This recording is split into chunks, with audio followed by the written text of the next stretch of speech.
అన్ని వర్గాలకు నిర్మలమైన బడ్జెట్. మంత్రి సత్యకుమార్ యాదవ్ కేంద్ర బడ్జెట్ ని ప్రత్యక్ష ప్రసారం ద్వారా వీక్షించిన రాష్ట్ర ఆరోగ్య శాఖ మంత్రి సత్యకుమార్.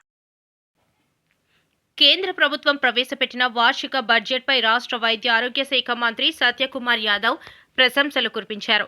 ఈ మేరకు కూర్మన్నపాలెంలోని దామా కన్వెన్షన్ హాల్లో పార్టీ జిల్లా అధ్యక్షుడు పరశురామరాజు అధ్యక్షతన జరిగిన కార్యక్రమంలో ఆర్థిక మంత్రి నిర్మలా సీతారామన్ ప్రవేశపెట్టిన బడ్జెట్ను ప్రత్యక్ష ప్రసారం ద్వారా వీక్షించారు.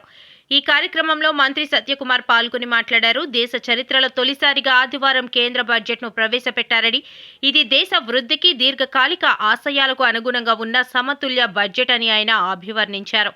ఈ బడ్జెట్ను రూపొందించిన ప్రధాని నరేంద్ర మోదీ, ఆర్థిక మంత్రి నిర్మలా సీతారామన్కు ఆయన ధన్యవాదాలు తెలిపారు. బడ్జెట్ ద్వారా ఏపీకి గణనీయమైన ప్రయోజనాలు చేకూరనున్నాయని ఆశాభావం వ్యక్తం చేశారు. క్రిటికల్ మినరల్ కారిడార్, హైస్పీడ్ రైలు కనెక్టివిటీ, డేటా సెంటర్లకు పన్ను ప్రోత్సాహకాలు వంటి కీలక ప్రతిపాదనలు రాష్ట్రానికి ఎంతో మేలు చేస్తాయని అన్నారు. వీటితో పాటు ఎలక్ట్రానిక్స్ తయారీ రంగానికి ప్రోత్సాహం, పర్యాటక, వైద్య రంగంపై ప్రత్యేక దృష్టి సారించడం వంటివి ఏపీకి సానుకూల అంశాలని పేర్కొన్నారు. ఈ సందర్భంగా బీజేపీ నేత దామా సుబ్బారావు ఆధ్వర్యంలో 280 మంది బీజేపీలో చేరగా వారికి మంత్రి పార్టీ కండువా వేసి ఆహ్వానించారు. కార్యక్రమంలో రాష్ట్ర మీడియా పెనలిస్ట్, నియోజకవర్గ కన్వీనర్ కరణంరెడ్డి నరసింగరావు, మండల అధ్యక్షులు అశోక్ చేబ్రోలు, వెంగమాంబ శ్రీనివాస్, దానేష్ చక్రవర్తి, పైడి కొండలరావు, సిరిసపల్లి నూకరాజు, కృష్ణంరాజు, ఉమ్మడి సుజాత, కట్టా పద్మ, జీసీ నాయుడు, విజయానందరెడ్డి, దానేష్, తాతారావు, ప్రకాష్, అప్పలరాజు, పావని, ఫణీంద్ర, పొలిమేర శ్రీనివాస్, బాషా, సురేష్, రవిరాజు, నాగరాజు, భువనేశ్వరి, రోహిణి తదితరులు పాల్గొన్నారు. ఇవాళ కేంద్ర ఆర్థిక శాఖ మంత్రి ప్రవేశపెట్టిన బడ్జెట్ ప్రజల ఆకాంక్షలకి, మనోభావాలకి అనుగుణంగా ఉంది. రైతులు, యువకులు, మహిళలు, అణగారిన వర్గాలైన ఎస్సీ ఎస్టీలను దృష్టిలో పెట్టుకుని వారి అభివృద్ధి కేంద్రంగా ఈ బడ్జెట్ రూపొందించబడింది.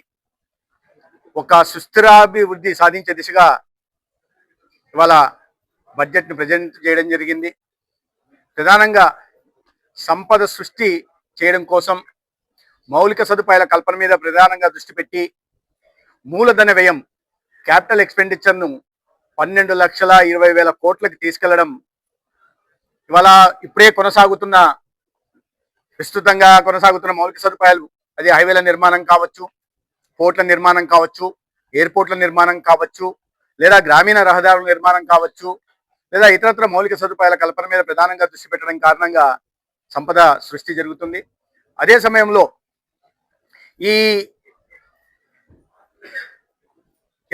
మన దేశంలో ఎక్కువగా ఉపాధికి అవకాశాలు కల్పిస్తున్న ఎంఎస్ఎంఈ మీద దృష్టి పెట్టి దానికి ప్రత్యేకమైన ఎంఎస్ఎంఈ ఫండ్ని కేటాయించడం ద్వారా ఇవాళ చిన్నపాటి పరిశ్రమలు అభివృద్ధి చెందడానికి, తద్వారా ఉపాధి అవకాశాలు యువతకు కలగడానికి అవకాశం ఉంటుంది.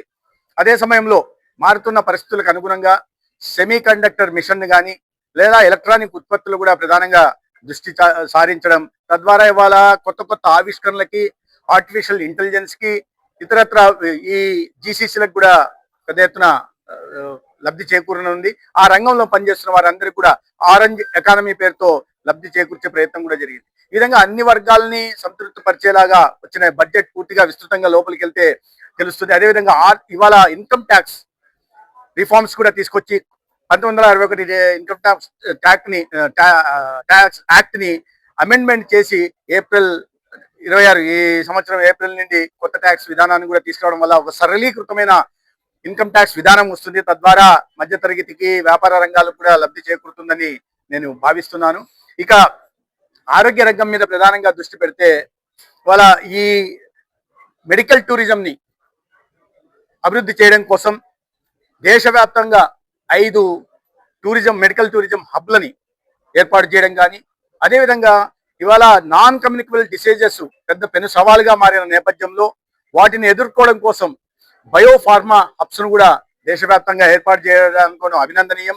ప్రధానంగా ఆయుర్వేద, మన ఇండియన్ మెడిసిన్ సిస్టమ్ అయిన ఆయుర్వేదాన్ని మరింత ప్రోత్సాహం కలిగించే దిశగా వాళ్ళ ఎయిమ్స్ తరహాలో, all India institute of medical sciences తరహాలో ఆల్ ఇండియా ఇన్స్టిట్యూట్ ఆఫ్ ఆయుర్వేదం కూడా నెలకొల్పాలనుకోవడం కూడా ఒక స్వాగతించదగ్గ విషయం. క్యాన్సర్ కేసులు పెరుగుతున్న నేపథ్యంలో గతంలో 36 క్యాన్సర్ కి సంబంధించిన డ్రగ్స్ కి కస్టమ్ డ్యూటీ, బేసిక్ కస్టమ్ డ్యూటీని తగ్గించిన తర్వాత ఇవాళ కొత్తగా 17 అటువంటి క్యాన్సర్ ట్రీట్మెంట్ కు వాడుతున్న 17 మందుల్ని పూర్తిగా ట్యాక్స్ కస్టమ్ డ్యూటీ ఎగ్జామ్ చేయడం కూడా స్వాగతం. దీన్ని బట్టి ప్రజారోగ్యం పట్ల ఈ ఎన్డీఏ ప్రభుత్వానికి ఎంత చిత్తశుద్ధి ఉందనే విషయం మనకు అర్థమవుతా ఉంది. అదేవిధంగా విద్య మీద కూడా ప్రత్యేకంగా దృష్టి పెట్టి ఎడ్యుకేషన్, ఎంప్లాయ్మెంట్, ఎంటర్ప్రెన్యూర్స్ తయారు చేసే దిశగా విద్యా విధానం తీసుకురావడం మీద కూడా ఒక కమిటీని వేయడం జరిగింది. అదేవిధంగా ముఖ్యంగా పట్టణ ప్రాంతాల్లో మౌలిక సదుపాయాల కల్పన కోసం 75,000 కోట్లతో సిటీ ఎకనామిక్ జోన్స్ ని ఒక్కొక్క 5 లక్షలు దాటిన ప్రతి మున్సిపాలిటీకి 5 కోట్లు ఇచ్చేలాగా సిటీ ఎకనామిక్ జోన్స్ ని తయారు చేయడం. అంటే ఈ పట్టణ ప్రాంతాల్లో మున్సిపాలిటీల్లో ప్రజలు ఎదుర్కొంటున్న ఇబ్బందుల్ని దూరం చేసి వారికి వసతులు కల్పించే దిశగా కూడా ఇది ఉంది.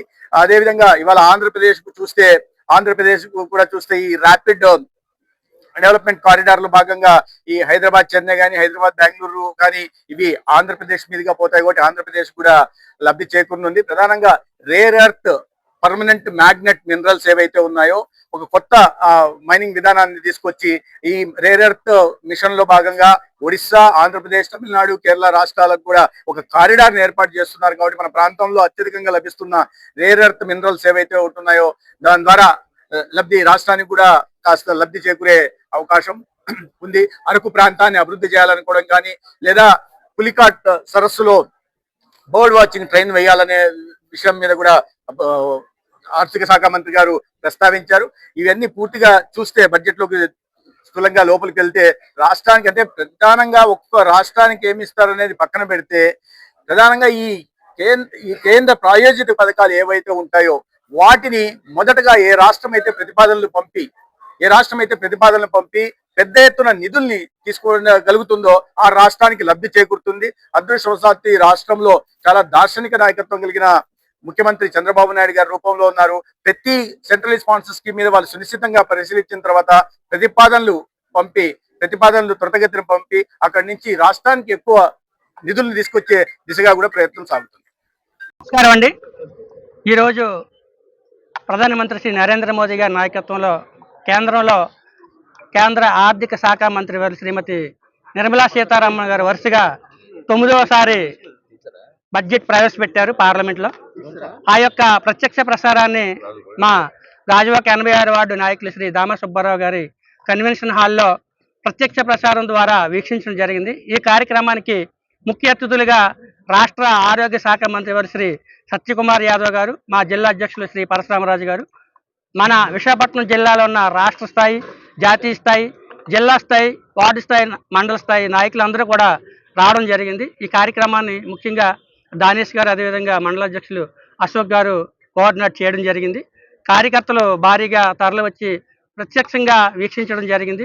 ఈ బడ్జెట్లో కొన్ని ముఖ్యాంశాలు, ముఖ్యంగా మన అరకు, అదేవిధంగా మనకి మైన్స్ కూడా మనకి అవసరం, స్టీల్ ప్లాంట్కి ఈ మైన్స్ కూడా అండర్ గ్రౌండ్ క్యారిడార్ ఏర్పాటు చేస్తామని మరి పార్లమెంట్లో తెలియజేయడం జరిగింది. బడుగు బలహాని వర్గాల వారికి ఆశాజనకంగా ఉంది. ఖచ్చితంగా వికసిత్ భారత్ లక్ష్యంగా 2047 నాటికి ప్రపంచంలోనే భారతదేశం నెంబర్ 1 స్థానాన్ని తీసుకువెళ్లే విధంగా ఈ యొక్క బడ్జెట్ దోహదపడుతుంది. మరి గతంలో 8 సార్లు ప్రవేశపెట్టి ఇది 9వసారి వరుసగా మరి ప్రపంచంలోనే రికార్డు సృష్టించారు మన తెలుగింటి మన కోడలైనటువంటి శ్రీమతి నిర్మలా సీతారామన్కి సందర్భంగా అభినందనలు, ధన్యవాదాలు తెలియజేసుకుంటూ, మరి ఈ కార్యక్రమంలో ముఖ్యంగా 4 నెలల క్రితం మా బీజేపీ పార్టీలో జాయిన్ అయిన రాష్ట్ర స్థాయి వైసీపీ నాయకులు శ్రీ దామ సుబ్బారావు గారి ఆధ్వర్యంలో సుమారు 250 మంది నూతనంగా మా బీజేపీ పార్టీలో జాయిన్ అయ్యారు.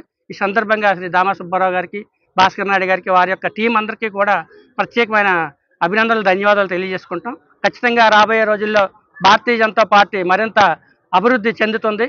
ఆంధ్రప్రదేశ్ రాష్ట్రంలో కూటమి ధర్మాన్ని పాటిస్తూ మా రాష్ట్ర అధ్యక్షులు శ్రీ పివిఎన్ మాధవ్ గారు రాష్ట్ర అధ్యక్షులుగా బాధ్యతలు చేపట్టిన నాటి నుంచి ప్రతిరోజు కూడా మరి ప్రజల్లో భారతీయ జనతా పార్టీ జెండాని, మా కేంద్ర ప్రభుత్వ పథకాలను తీసుకెళ్తున్నారు. అందుకే ప్రధానమంత్రి నరేంద్ర మోదీ గారి సుపరిపాలనకు ఆకర్షితులై మరి కార్యకర్తలంతా కూడా స్వచ్ఛందంగా జాయిన్ అవుతున్నారు. మరి ఈ కార్యక్రమంలో పాల్గొన్నటువంటి కార్యకర్తలకి, నాయకులకి, మీడియా సోదరులకి అందరికీ పేరు పేరున ధన్యవాదాలు తెలియజేస్తున్నాను.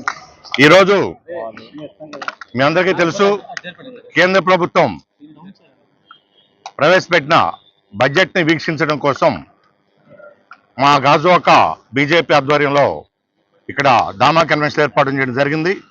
ఈ కార్యక్రమానికి మంత్రివర్యులు ఆరోగ్య శాఖ మంత్రివర్యులు సత్యకుమార్ యాదవ్ గారు విచ్చేశారు. ఈరోజు మనందరం చూసాం ఎంత గొప్ప బడ్జెట్ కేంద్ర ప్రభుత్వం నిర్మలా సీతారామన్ గారి ఆధ్వర్యంలో ప్రవేశపెట్టారో. విద్య, ఆరోగ్యం, ఇన్కమ్ ట్యాక్స్, బడుగు బలహీన వర్గాలకి, అలానే టూరిజం, ఇవన్నీ కూడా అలా అప్కమింగ్ కంపెనీలకి వీటన్నిటి కూడా ఎలా ఉండాలి అని చెప్పేసి చాలా గొప్ప బడ్జెట్ ప్రవేశపెట్టడం జరిగింది. అలానే రోడ్స్, ఇన్ఫ్రాస్ట్రక్చర్ నిర్మాణం, అలానే ఆంధ్రప్రదేశ్ కూడా కొన్ని రోడ్లు అంటే పూర్తిగా చూడలేదు కాబట్టి ఇంకా కూడా దాని మీద మినిస్టర్ గారు స్పందించారు, ఎలా అవన్నీ కూడా. అదొక విషయం అయితే మీ అందరికీ తెలుసు. నేను వైసీపీ నుంచి బీజేపీలో గత 4 సంవత్సరాల క్రితం మంత్రివర్యుల ఆధ్వర్యంలో మా కేఎన్ఆర్ గారు, పరశురామ గారి ఆధ్వర్యంలో మేమందరూ కూడా బీజేపీ నాయుడు గారు, నేను ఈ ప్రాంతం నుంచి మా బాబు, మా కుటుంబం అందరూ కూడా బీజేపీలో జాయిన్ అవ్వడం జరిగింది. ఖచ్చితంగా ఈ ప్రాంతంలో బీజేపీ జెండా ఇంకా బలంగా రెపరెపలాడాలని, ముఖ్యంగా గాజువాక ప్రాంతంలో మేమంతా కలిసి పనిచేస్తాం. మా కేఎన్ఆర్ గారి ఆధ్వర్యంలో ఆయన ముందు పెట్టి మా అందరం కూడా బలంగా పనిచేస్తాం.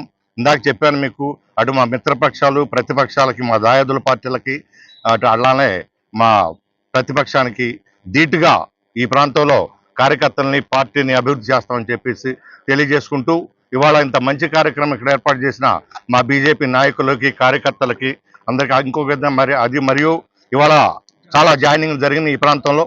మీరు చూసుంటారు, బహుశా ప్రథమంగా చాలా ఫస్ట్ టైం ఇంత భారీ ఎత్తున ఈ ప్రాంతంలో జాయిన్ అవ్వడం ఇది ప్రథమం.